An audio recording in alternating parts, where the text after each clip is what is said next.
Of heaven and earth. Stories of the Chassidic masters.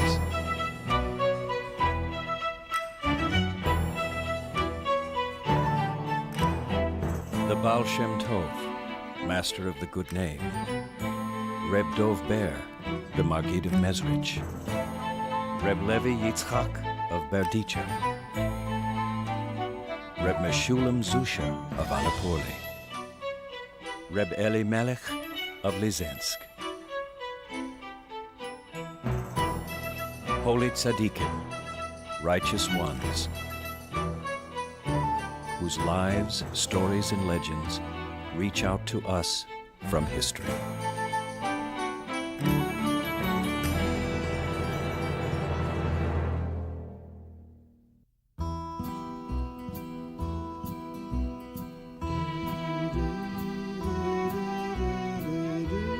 To a world of exile and poverty, their words were joy. Into the darkness of ignorance, their prayers brought light. And to the shadows of doubt, their Torah brought life and faith. But above all, it was their humility, and especially their love and kindness, that reached people's hearts.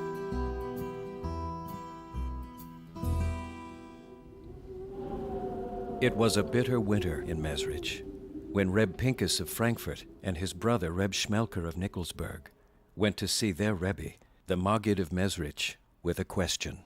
How can it be that the Talmud tells us, commands us to praise God equally when evil or bad things happen to us as when good things happen to us? The Maggid of Mezrich smiled and looked deep into the eyes of his two students. Go down to the base Mezrich. There you will find Reb Zusia. He has suffered in poverty and more trials and tribulations than most people I know. He is more qualified than I am to answer your question. And so it was, on that windy winter's day, that Reb Pinkus and Reb Shmelker went down to the base Mezrich to look for Reb Zusia. The door was blocked with snow. Obviously no one had passed through since the day before. With difficulty they opened it. The wood stove was not burning, and except for one man sitting in threadbare clothing deep in study, a burnt-out candle at his side, the study hall was empty and freezing. Forgive us for disturbing you, Reb Zusia, but the Maggid of Mezrich said you would be able to answer a question better than he could. Reb Zusia looked at Reb Pinkus, and then at Reb Shmelker. Reb Zusia? Yes, Reb Zusia. The Rebbe said you would be able to explain why we praise God when bad or evil things happen to us equally to when good things happen to us. For a moment, Reb Zusia looked at the two men with humble surprise. The Rebbe asked you to ask Reb Zusia that? Yes, Reb Zusia. Reb Pinkus and Reb Shmelker replied. How can Reb Zusia answer that? For in Reb Zusia's whole life, all that heaven has given him has only been good. Then Reb Zusia lifted his closed eyes heavenward and began to gently sing.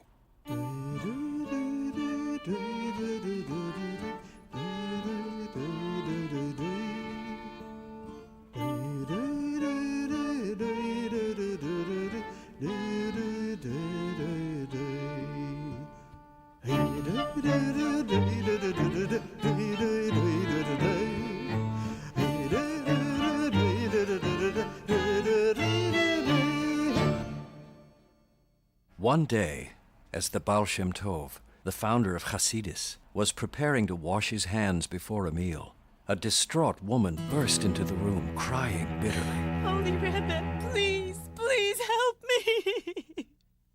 My husband has been missing for a very long time. I do not know what has happened to him or what will become of me. Oh, please, Rebbe.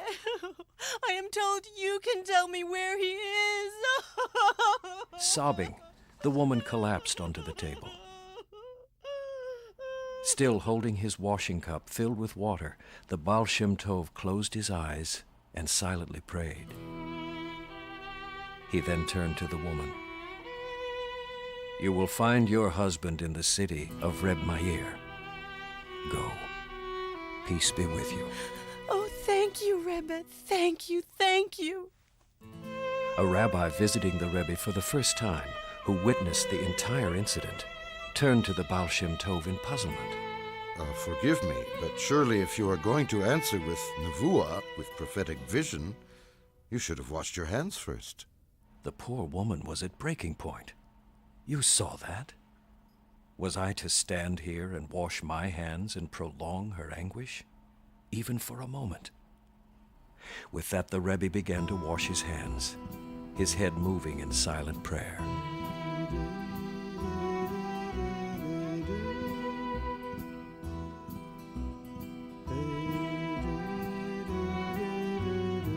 The holy Baal Shem Tov was once asked a question that could only be answered by prophetic vision. He opened the Zohar, the holy book on Kabbalah, and gave an answer. When asked how, by looking into the Zohar, are you able to see events at a distance, the Baal Shem Tov replied, God hid the light he created the world with in the Torah. When a person with all his heart studies and lives the Torah for its own sake, who trusts and totally submits to the will of God, a path is lit up for him, enabling him to see and understand from one end of the world to the other. It is called Or Haganuz, the hidden light.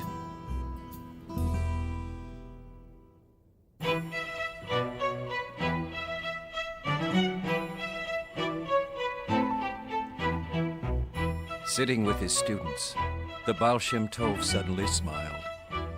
Not everyone is versed and knowledgeable in Torah, but in their hearts, they know there is a God and have a love for Him. It's these simple people I especially love. Come, let us go. Heaven has told me there is a simple shepherd whose worship of the Holy One is better than mine. With that, they arrived at a distant mountain. Unobserved, they watched the shepherd kneeling, watering his sheep. Then he stood up and spoke to heaven. Master of the world, I believe in you with all my heart. But I am an orphan raised in ignorance. Please accept my shofar call as my prayer to acknowledge you. Then he blew his shofar, and blew till he was exhausted and out of breath. Sustainer of all living things, Supreme One, I am only a shepherd, ignorant in Torah. Please accept my simple shepherd songs. They are all I know. Then he began to sing with all his soul.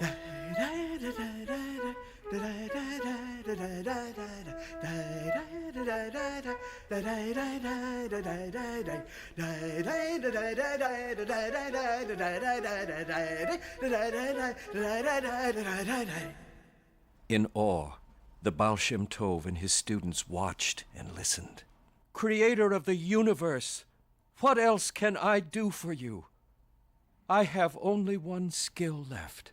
Suddenly, with boundless energy, he began to somersault, cartwheel, flip, and handstand till he collapsed with exhaustion. Then, remembering, he pulled himself to his full height. Last night, my master, the Puritz, had a party. He gave all his servants a silver penny. Here is mine.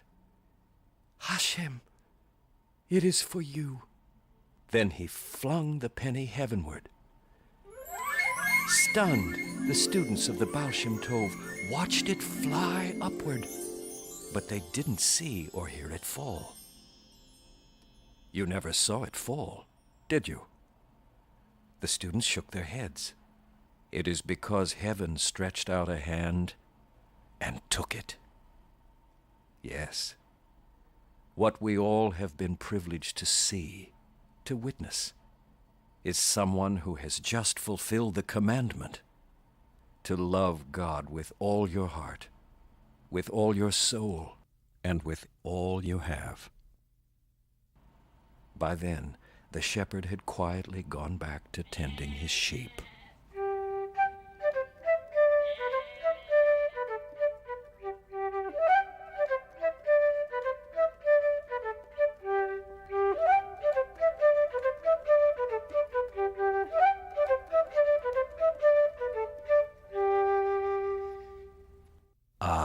A Rebbe once sighed when a Chassid asked him about humility.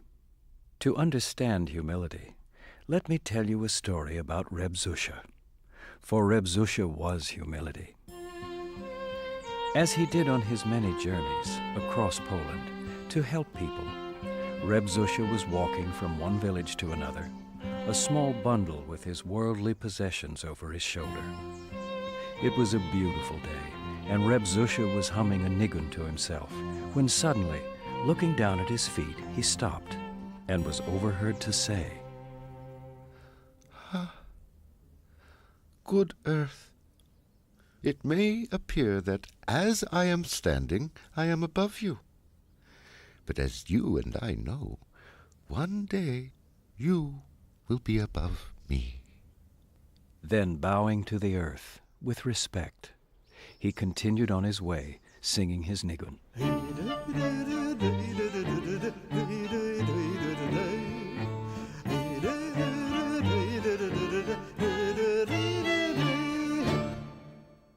Reb Levi Yitzchok of Berditchev was man's advocate before God. His love for his people was so great that he often braved divine anger to defend and plead mercy for them. Who am I? How insignificant am I? How much sin can be in Reb Levi Yitzchok? And you, the Almighty, how much mercy is in you? Look at the good deeds of your people, their belief in you, their suffering. Please forgive us.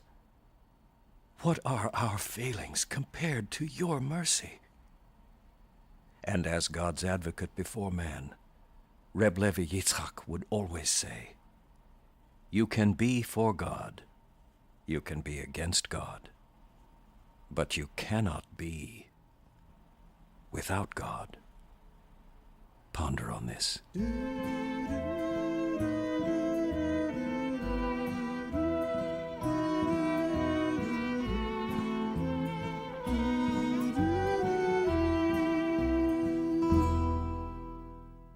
Reb Yechiel Michel, a humble and holy Rebbe, a Talmud of the Baal Shem Tov, was approached by a man for a blessing. Rebbe, I can't even afford to give charity.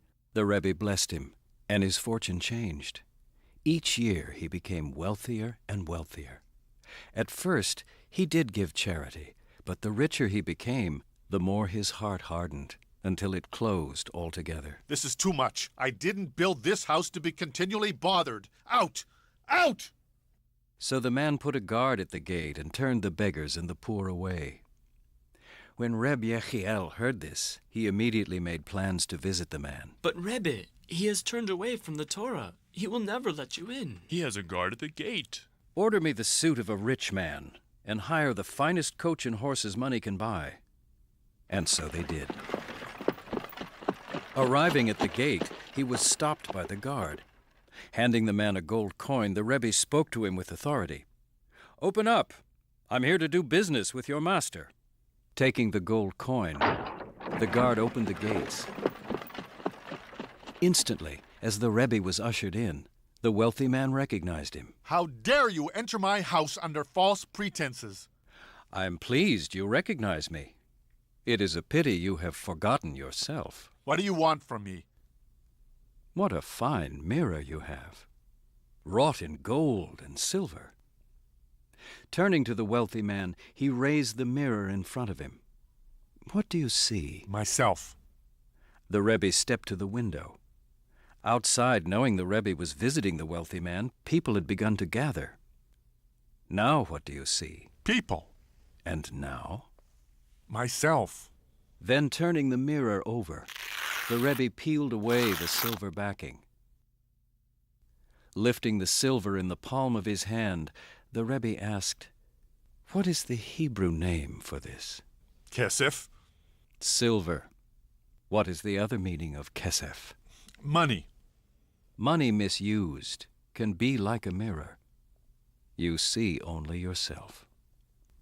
Stepping again to the window, the Rebbe held the mirror up in front of it. Now what do you see? People. Wealth well used is a blessing. The problem is, we forget it. You ask me what I want from you. The real question is, what do you truly want of yourself? You're a good man. That's why God blessed you. Don't let silver make you forget it. With that, the Rebbe left. Repentant for the rest of his life, the wealthy man became a beloved man of charity, even changing his family name to Re'el, which means the mirror that belongs to God. Once, when Reb Zusia was studying in the basement of the Beis Mezrich, he heard distant music and the sound of a bridal party approaching. Instantly, Reb Zusia leapt up for joy, ran up the stairs, and into the village street to greet the bride and groom with outstretched arms and with all his energy. Mazel Tov! And then, with a smile that lit up the heavens, he cartwheeled and began to dance and sing. Inspired, the musicians joined in with joy and gusto. And did Reb Zusia dance and dance and dance until he collapsed into the arms of two well-wishers. Yasher Koach! But Reb Zusia, you are old, and how with such energy? Simcha, joy, brings blessings to the bride and groom. But for so long? Have you never been taught the power of joy? I learned from my teacher 3 things. 1, never benefit from putting down or diminishing your fellow man. 2, give as generously as you can to charity. And 3, if someone asks you for forgiveness, give it instantly. But what has joy to do with those? Ah, that's the secret. You see, joy is equal to and helps you achieve all 3, and that brings more joy.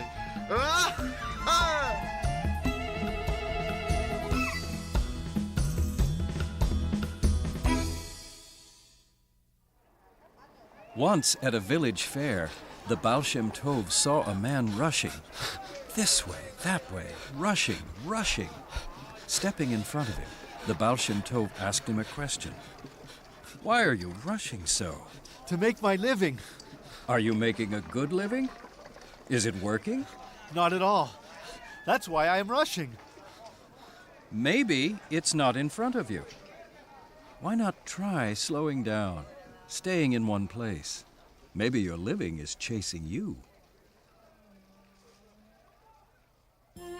One Melava Malka, the meal to escort the departing Sabbath queen, a Rebbe and his Chassidim were discussing understanding and how often things are not what they appear to be. Let me tell you a moshel, a story to illustrate this, said the Rebbe. There was once a king who received a favor from a holy man. In return, the king sent him a very valuable jewel. Gratefully thanking him, the holy man sent the king a mezuzah, the holy writings we Jews put on the doorways of our homes.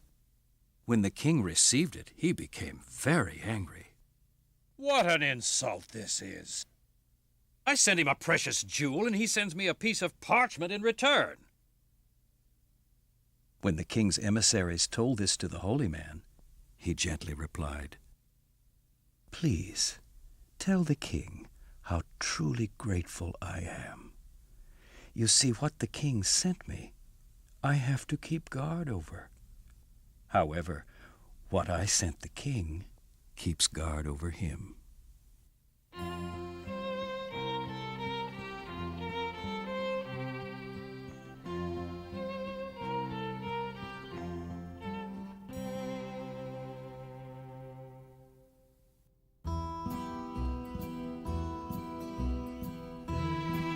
Before beginning a long journey, a rich merchant who toiled constantly to increase his wealth so that he could be free of financial worries and maintain his lavish way of life, went to the Baal Shem Tov for a blessing. After giving him a blessing and wishing him success, the Baal Shem Tov drew him closer. You will surely pass, in the course of your journey, a certain village where my beloved Talmud, Reb Leib, lives. Please be so good as to inquire after his health on my behalf. The Chassid, anxious to please his Rebbe, immediately went to the village and sought out Reb Leib. Reb Leib? I don't know a Reb Leib. Maybe he means Lebke. Lebke? Yes, Lebke. He always sits behind the stove. And sure enough, behind the stove, there the rich merchant found Leib. Reb Leib? Please. People call me Leib. The holy Baal Shem Tov sent me with greetings to inquire after your health. Grabbing the merchant by his lapels, Reb Leib's eyes shone with excitement. I am well. I am well. You came from the holy Baal Shem Tov? Accompany me home, please. You must tell me about him. His saintliness, his goodness, his greatness. Who am I to tell you of the Baal Shem Tov? You were in his holy presence. Please, please, join me for supper. The rich merchant could not refuse. Reb Leib's house was a decrepit, lonely shack at the end of a muddy, rubble-filled alley. Reb Leib lit the small lamp which revealed the bareness and poverty of his humble home. Honored guest, please, please, wash your hands for supper. After blessings and serving a meager portion of old black bread and soup, which was only boiled water with a little salt added, Reb Leib, enjoying his meal, asked the rich merchant to tell him about the holy Baal Shem Tov. Trying to hide his revulsion at the food and the dampness of the room, the merchant began to tell him of the holy tzaddik. Hanging on every word, his eyes sparkling, Reb Leib and the merchant talked late into the night. Insisting that his guest spend the night, Reb Leib prepared him a bed of wooden planks, with old clothes and rags for blankets. I'm afraid this is poor fare for my honored guest, but I pray you will enjoy a restful sleep. After a restless and uncomfortable night, as Reb Leib was accompanying his guest on his way, the rich merchant stopped. Please forgive me, Reb Leib, but how can you live in such dire poverty? I am happy. It is my wish. And pray, tell me, my friend, how do you live? My home is one of comfort, of luxury. It is spacious, large, and airy, filled with fine furniture, soft beds with snow-white linen and down covers. Your night must have been very uncomfortable. How did you endure it? When one travels, one must accustom oneself to temporary accommodations and discomforts. Then I can reveal to you that I, too, have a grand home, a palace filled with riches, perhaps more valuable than your own. A palace? Where? Then why do you live in such poverty? It is not here. It is in the heavenly realms, in the world to come. For you see, my dear friend, I, too, am traveling and am accustomed to temporary accommodations and discomforts. Holy Chassid of the Baal Shem Tov, are we not all just traveling?